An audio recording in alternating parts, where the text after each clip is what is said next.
What if you were the living embodiment of all pervasive peace? What if all sentient beings all around you increased their vibration towards harmony by merely being in your contact? What if through conscious reasoning, focused will, and intentional living, you reform yourself, thereby becoming a catalyst and sparking transformation in others? I'm Shilpa Lewis, meditation and mindfulness coach for midlife mompreneurs, and you are listening to Omnipresent Awareness, the podcast that will inspire you to use your story to serve humanity in not just healing, but thriving as souls, each fulfilling their highest purpose. And now, a conversation recorded with my partner in awareness, Tanya, from our joint podcast, Mindful Mompreneur Moments. And oh yeah, if you could, please listen to the very end of the podcast for powerful insights from our guest. Thank you. Next up, a conversation we had with Denise Sarram. Denise was born and raised in Brooklyn, New York, and on the New Jersey shore. She relocated to Southern California in 2001, where she lives with her husband and son. A graduate from Rowan University with the Bachelor of Fine Arts, specializing in metalsmithing and jewelry making. She also studied foundation art at Moore College of Art and Design in Philadelphia and spent an adventurous semester abroad, traveling around Great Britain and taking college courses at Northumbria University in England. Denise's art assemblages and jewelry designs are thoughtfully executed with an artful eye, skillful hand, and heartfelt intentions. She is immensely grateful to have been immersed in a career creating, exhibiting, and teaching art, as well as being instrumental in the local community to foster an environment of creative enrichment for various organizations for the last 25 years. Focusing on jewelry design for many years, she has always approached it as a small-scale sculpture. So making the shift towards larger-scale sculpture assemblage art was a natural progression. She bolts, she drills, she glues, and creates collages.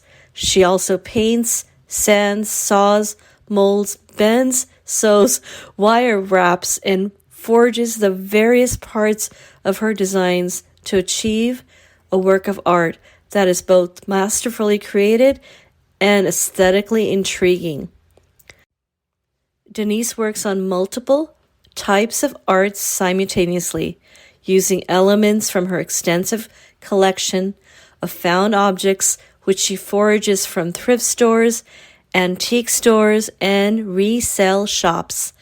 Throughout her entire career, there has been a theme of upcycling, which is the process of converting waste materials or castaway objects into something of intrinsic, aesthetic, or practical value. The theme of her current body of artwork orbits around her Sicilian family's immigrant experience in America and their journey across the sea.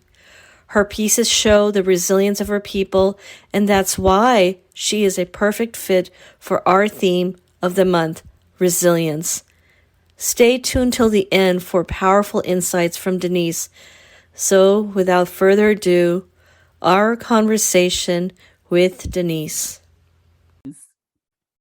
Welcome, Denise. Thank you for being here. Thank you so much for being here, Denise. Thanks for having me, ladies. Well, without further ado, let's just get into a little bit about your journey as a mompreneur. How did you get into this kind of art? And what is this form of art? What do you call it? And how would you say it has served as a form of art therapy, particularly maybe during the pandemic? Yeah. I actually started my career in art with jewelry making. So I went to college and got a metalsmithing degree, and I did that for many, many years. But I've always looked at my art, my jewelry, as small scale sculpture. So after a very long time of doing that, I had my son, and then there was a long period of me focusing all of my energy in that direction, raising my son. And then when he got a little bit older, I started to get creative again in art. And right before the pandemic hit, I woke up one morning and I had like 20 ideas. And I'd already started doing a type of artwork called assemblage or assemblage, which is basically finding found objects, so random stuff that may wind up in a thrift store or possibly just in the trash because people don't see any value in it. So for many years, part of my therapy was going to these antique shops, thrift stores, garage sales, and just kind of like looking for unique, interesting things. I'm particularly drawn to things from like the 1950s and the 40s, lots of domestic household items like this really fun iron. So I would pick up random things and collect them. You know, I sorry to cut you off. I look at things like that and it brings like hominess feeling, like because my mom was so into antiques, and I see pieces like this, and it's just there's such history. There's like an energy in each of those pieces. And I have to say, I love how you said your jewelry is like small scale. I've never heard it put that way. Small scale sculpture. Sculpture, yes. Yeah, that's great. Sorry to cut you off. No worries. So I agree with the energy of something, right? So when I am looking around for things in the shops, and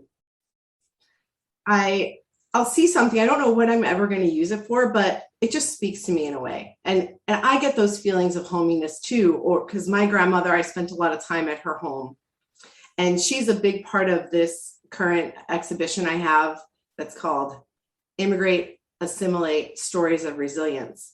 I grew up with my grandmother. She came through Ellis Island in 1920 when she was only 11 years old.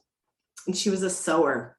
In her basement was tons of obviously sewing things, fabrics and threads and the old black Singer sewing machine. And she even had one of those awesome 1940s Formica tables with the metal around the edges, and the seats are pink and sparkly. I don't know if you can picture what I'm talking about, but it's like her basement was trapped in the 50s. So, and I was born in 72. So I would go down there and it was just like a little treasure hunt.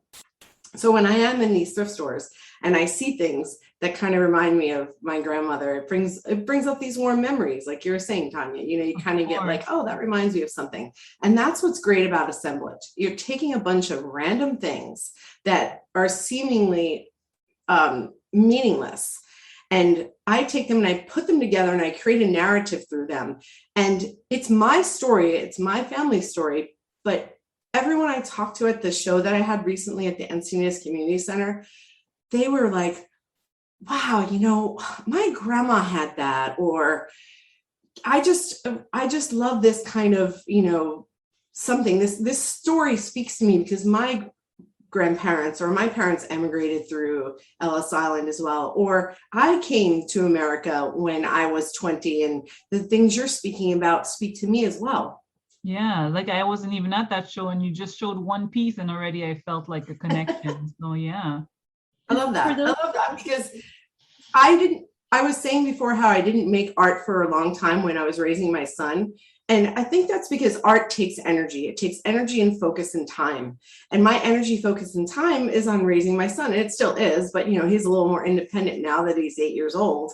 So I was having more free time. And then, of course, the pandemic. So we all found ourselves without lots of plans, right? So I would come into my studio And I would just like, I had all these ideas, like I mentioned earlier, for the theme of immigrate, assimilate, stories of resilience. And I was like, okay, I need a ruler. I need a light bulb. I need this, I need that, like to make each one of these art pieces work. And I went into my closet that everyone thinks is like a bunch of junk. And I pulled out this one box because about a year earlier, I went through all my stuff and I said, I'm never going to use that. Like I kind of culled it down because I was like, this is out of control. I need to get a handle on things. So I got rid of some things. A few things I'm actually regretting, but you know, we can't live in the past. So I pulled out this one particular box, and it was a box of stuff that when I was culling through everything, I was like, oh, this is cool. I got to remember to use this for something. I'll put it in this box. You know, I found another thing. Oh yeah, this is speaking to me. Put all these things in a box. And girls, I swear, when I pulled out that box, I was like, there was so much stuff in there that was just perfect for the project I was working on. And I realized, you know, even though I thought I wasn't being creative and I wasn't making art, I was working on this project for like years before I actually sat down and put anything together. So that was like a aha moment for me. I just felt like, this is awesome. And having that art during the pandemic was my therapy. Like I don't know that I would have been able to kind of be the mom that I was and the wife that I need to be without something of my own. And having not really had anything of my own for quite a few years, it just felt like I was home again. I really just like, it was a sanctuary for me. It helped me get in the right state of mind because I can't necessarily like meditate per se, but when I sit down and I make a piece of art, it just takes me, it takes me to a different place. It's like time goes quickly, but it also stands still. It's hard to explain unless a person has experienced that. And I think that could be something experienced in many ways. It could be through physical exercise. It could be through music. It could be through writing. Yeah. It could be through doing math, like whatever it is that like you're drawn to, that your passion just kind of like, I can't not do this.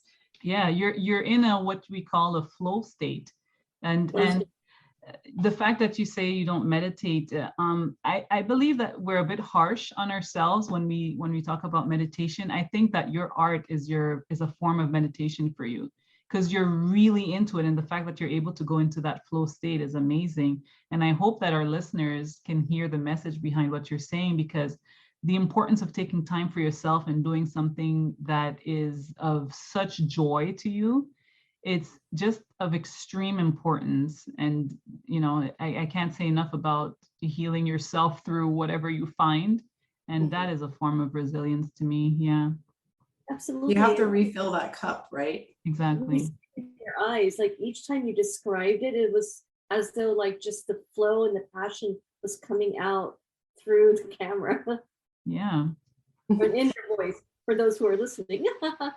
I'm glad that anyone is interested, because I was creating these 20 art pieces over the course of 2 years and had very little feedback. I would put things on Instagram or Facebook and my friends and family would comment, and a few like random people that I never know would be like, wow, that's great. But you never really know.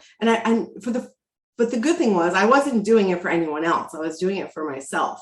And it was just kind of this added bonus that other people were like seeing things in it and enjoying it. And so having the opportunity to speak about it is just awesome for me, because it's another form of therapy. My passion. Yeah. Yeah, that's great. Well, we wanted to know how you tie resilience into this kind of art. It sounds like the very message, the narrative was about resilience, and through the act of art creating it, you found your resilience, your voice, and your ability to I wouldn't even say overcome. You basically were able to be the best mom, best wife, and best person for yourself. Well, it wasn't without, the bumps. We did have a rough couple of years, but I can't even imagine if I didn't have that outlet, what the outcome would have been. I feel like we got through that, and my art was part of that. And you know what else was comforting? Sorry, go ahead. Your art show was just recently debuted, correct? Yes, it was up for 2 months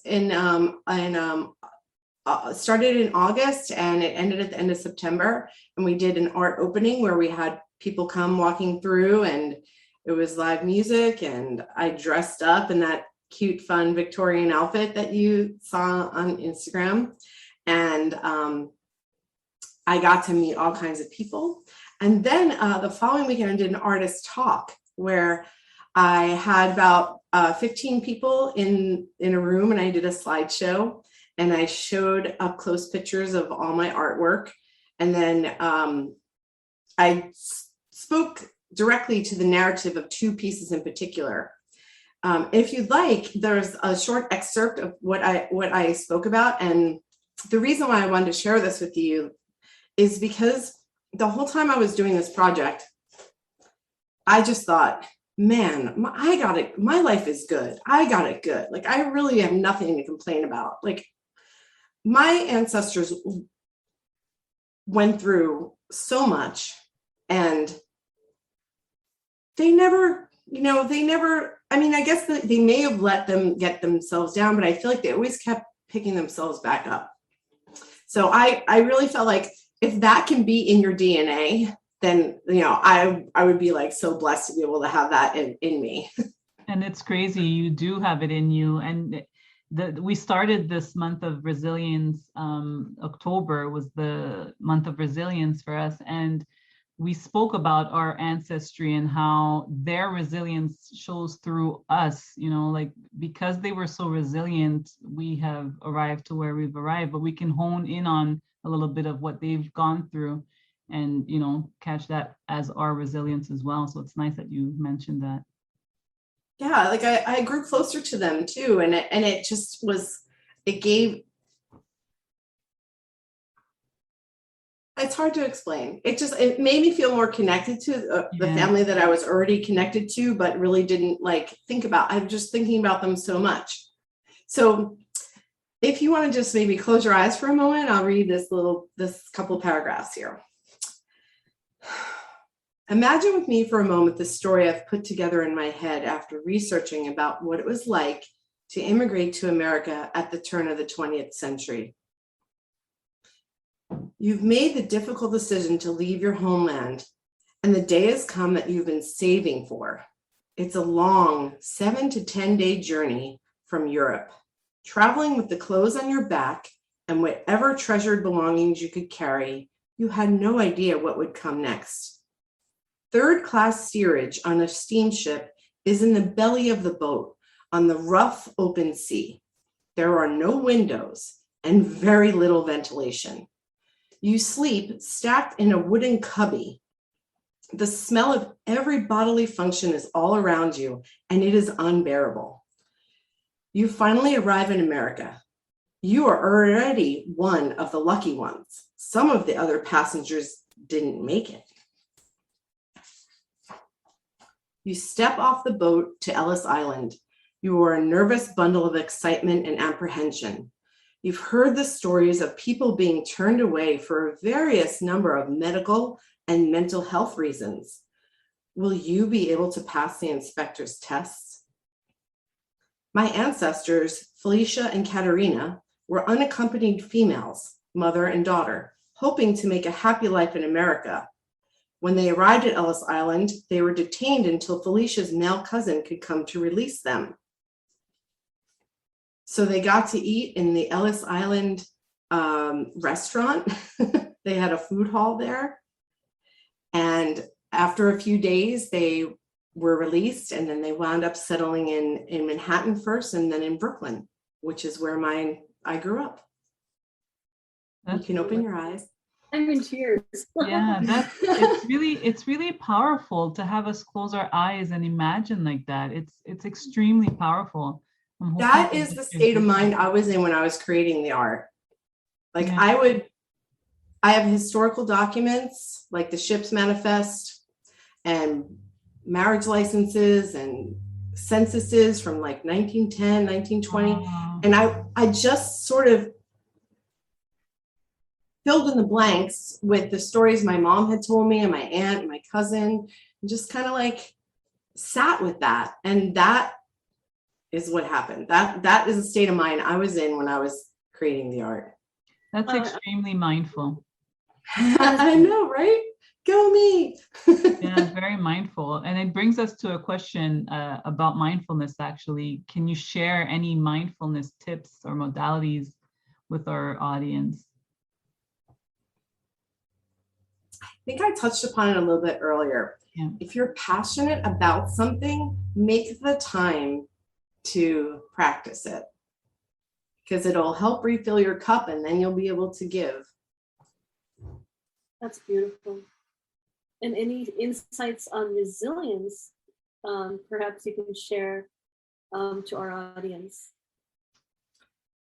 Oh, I don't know if I'm an expert on that. I think it goes back to the standard, just be thankful for what you have and try to remember and repeat it to yourself. We have blessings, even though we tend to get caught up in the negativity sometimes. Absolutely. It's a hard thing to do, but if you can find something that you can look towards, like how I was looking towards this art project and the resilience of my family, my ancestors, that helped me get up every day and just do the things I need to do. Yeah, you're spot on there. And you don't need to be an expert. I think we're all experts on resilience. We just don't know it. And you're definitely an example of it. Thank you very much for that answer. Thank you. You shared is you by virtue of creating this lovely artwork, you have perspective and gratitude, and they kind of work hand in hand as your form of resilience. Yeah. Yes. Yeah. Thank you so much for being with us. It was such a beautiful conversation. Thank you for having me. Absolutely. Have a lovely afternoon, everyone. Thanks again for tuning in. Check out the links in the description, and please subscribe, follow, and share. And continue to be omnipresent.